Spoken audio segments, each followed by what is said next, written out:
Hey again, Sean Lally here. Physics is my business, and today we are going to be chatting all about SI standards. Now, SI stands for International System of Units. It originates in France around 1795.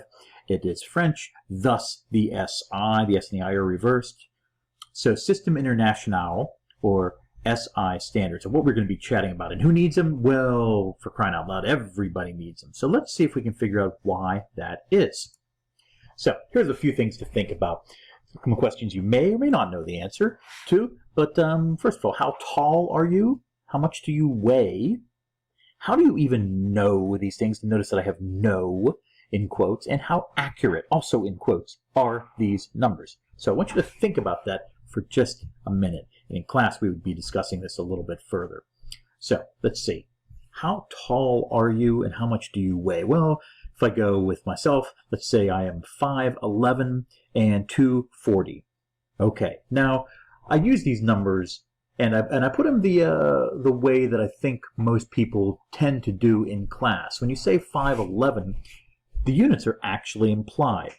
So 5 feet and 11 inches tall. The actual units were implied. I didn't bother to say 5 feet and 11 inches. I just said 5'11". And as for the weight, same thing. I said 240 as though the units were understood to be pounds. And if you grew up in the United States, well, that would be the case. You would basically be used to saying things without the units for, actually, not only for height and weight, but even for things like maybe speed limit. You might just say it's 55. You might not say 55 miles per hour. Okay, now if you'd grown up overseas, you might be saying, oh, how tall am I? I'm 170. Or maybe you'd say 170 centimeters or 1.7 meters, something like that. How much do you weigh? You might actually say 60 kilograms, 60K, 60 kilo, 70 kilograms, 80K, something like that. Now, how do you actually know these numbers? Well, most students would probably say, oh, well, I went to the doctor's office at some point in the last few months, and I got weighed, and I got my height measured. Okay. So there are some limits to all these things. For example, if they're measuring your height, how do they actually do that? They usually take a rod and kind of push it down on your head, but that compresses your hair a little bit. How actually close do they get to the supposed height? In fact, what is the height? If your hair is kind of poofy one day, does that change your height? How do you get close to the scalp? Is it to the actual scalp? I guess what I'm trying to say is your height measurement is always taken sort of with a little bit of inaccuracy to it, if you think about it. It's not, if somebody says I'm 5'9", nobody's really going to raise much of an objection if they measure them and they turn out to be 5'9 1/4 or 5'8 3/4 or maybe even 5'8 1/2 or 5'9 1/2 or something like that. 5'11", if somebody turns out that they're closer to 6 foot, you wouldn't be too surprised about that. So when we say how tall you are, it really does depend on how the measurement happens to be done. Sure, there's an absolute idea of how tall you happen to be, but how do you actually measure that? How do you measure? Do you measure to a certain point on your head? What if you're hunched over a little bit? What if you have an oddly shaped skull? Any number of things make it difficult to come up with an absolute number. And indeed, there really probably is no absolute number that you can be totally certain about for your height.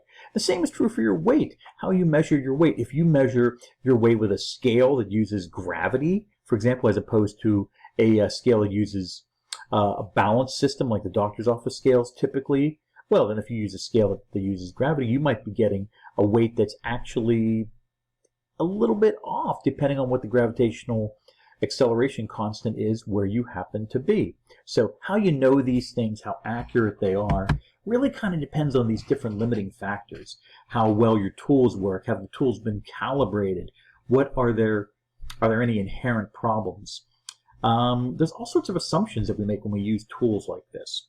So first of all, let's talk about what a standard actually is. If we were going to measure things, let's say in terms of my height, 5'11", 5 feet 11 inches tall. If we were to do that and we call that height or that length one lally tall, oh, geez, that works okay for me, but it doesn't work so well for you. Like, for example, if you are now required to measure everything in lallies, then you actually are going to have to come to me to measure me and come up with a standard based on me.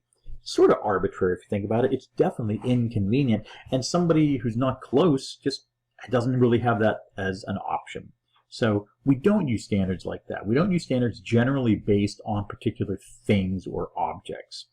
At least that's meant to be the rule nowadays. It hasn't always been that way, but that's certainly the ideal. We want our standards to be based on things that happen to be a measurable and repeatable type of phenomenon. So hopefully we can agree that measuring things in terms of Lowleys is a terrible, terrible idea. It's just arbitrary and remarkably inconvenient for anybody who happens to not be me. So let's talk about what the actual standard of measurement is in the SI scheme. The standard unit of length is the meter. So let's talk about what the meter actually is and how it was originally defined in 1795. The meter was originally defined as 1/10,000,000th the distance from the North Pole of the Earth to its equator. That was the original standard, 1/10,000,000th.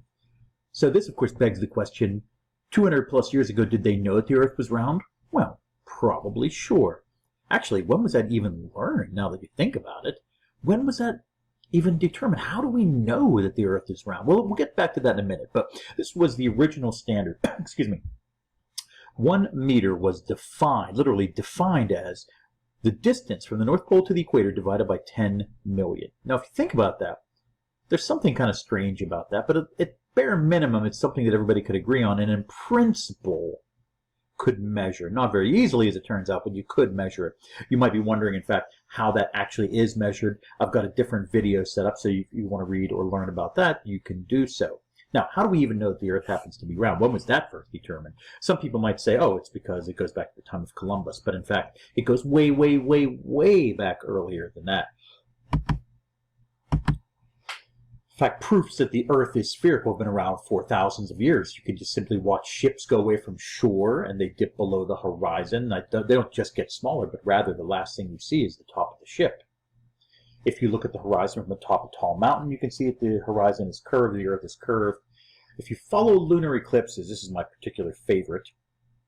Lunar eclipses leave circular shadows on the moon. Shadow of the Earth is circular on the moon. And then there is the classic Aristotelian argument that things will gather toward a common center according to their relative weights, with Earth and then water and then air and then fire, which is a great, it's a beautiful theory destroyed by the ugly fact that it's, well, not really how things work.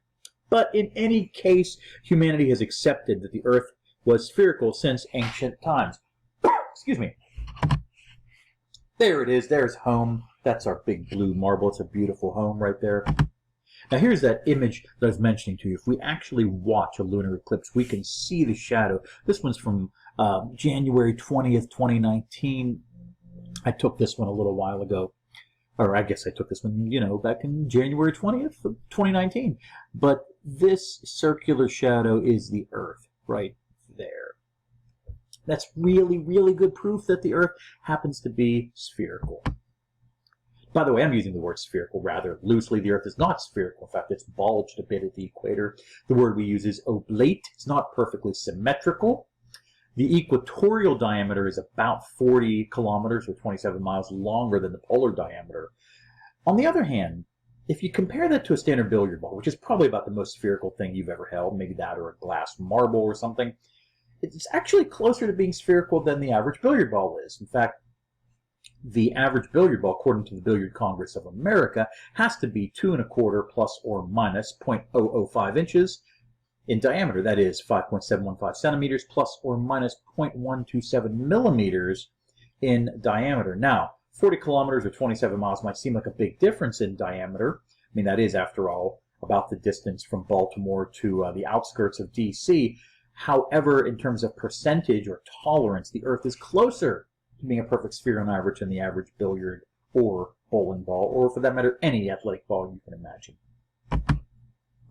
So if we go back to the meter as a standard of length, the next standard that the meter held was the distance between two fine lines on a metal bar, a bar of platinum iridium, chosen because it was an alloy that would not rust. That was changed in 1960 to wavelengths, 1.6 million wavelengths of a particular wave of light from a krypton-86 atom, but the actual current standard was adopted in 1983, and it was based on the speed of light.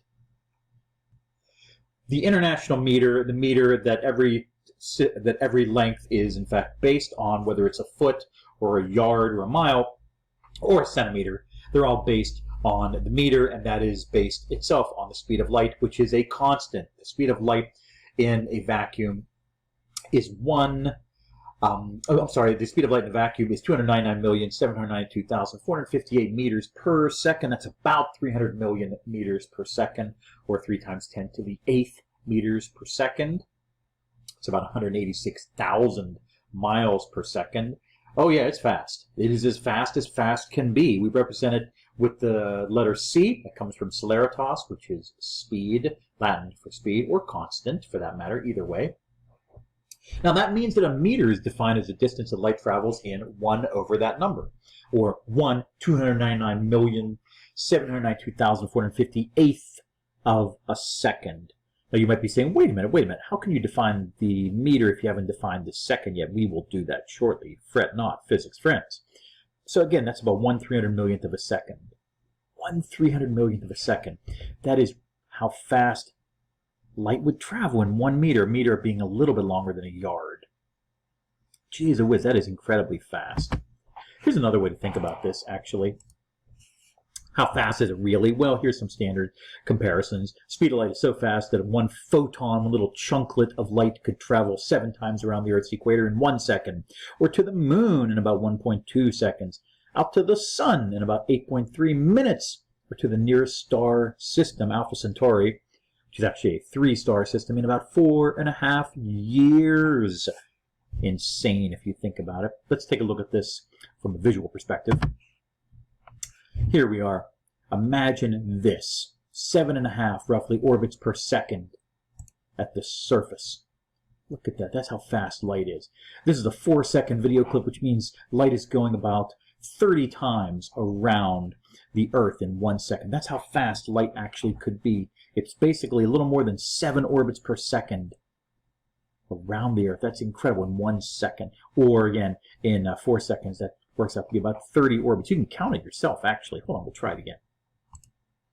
2, 3, 4, 5, 6, 7, 8, 9, 10. 1, 2, 3, 4, 5, 6, 7, 8, 9, 10. 1, 2, 3, 4, 5, 6, 7, 8, 9. Oh, pretty close. Here it is for the moon. Now this is a scale picture. That is the correct scale difference in size between the Earth and the moon, and also the scale difference. They're actually a lot further away than you would think. It's about 250,000 miles, or 384,000 kilometers. Now watch this. That is the correct time for light to go from the Earth to the moon. So if you were trying to have a conversation with somebody on the moon, it would go something like this. Hi. Hey. Or, what's up? Nothing. So there's about a 2.5-second difference with communication. But if you think that's crazy, it's nothing compared to the Earth, Moon, and Mars, which under the best of circumstances are about 3 light minutes apart. By the way, that works out to be about, under the best of circumstances, about a 9-month journey in a spaceship, which is crazy, right? So look at that. Now, these scales are correct in terms of distance, but they have increased the size of the bodies by a factor of 20, so you can see them on this scale. Otherwise, they would be smaller than a pixel. You wouldn't see them at all. So this is under the best of circumstances. That's how long it takes light to get from the Earth to Mars. So if you have followed recent Mars landings, you can see it took them a while to even know that there was a successful landing of Ingenuity on Mars, or that the little drone was able to fly successfully in the spring of 2021. So yeah, they actually had to wait several minutes to get the data that showed that it was working. Now, if you're interested and you have the slides handy, you can actually follow a complete video that will walk you through this. There's also a visualization tool that I'm going to show you in the next slide set, but just take a quick look at this because it's kind of wonderful. Let's show you this one. Oops, hold on. Look at that. That is sun to Earth relative speeds. So the sun is about 8.3 light minutes from Earth. In other words, if the sun would suddenly go out or explode, we wouldn't even know about it for 8 minutes and 17 seconds under the best of circumstances. But then we sure would.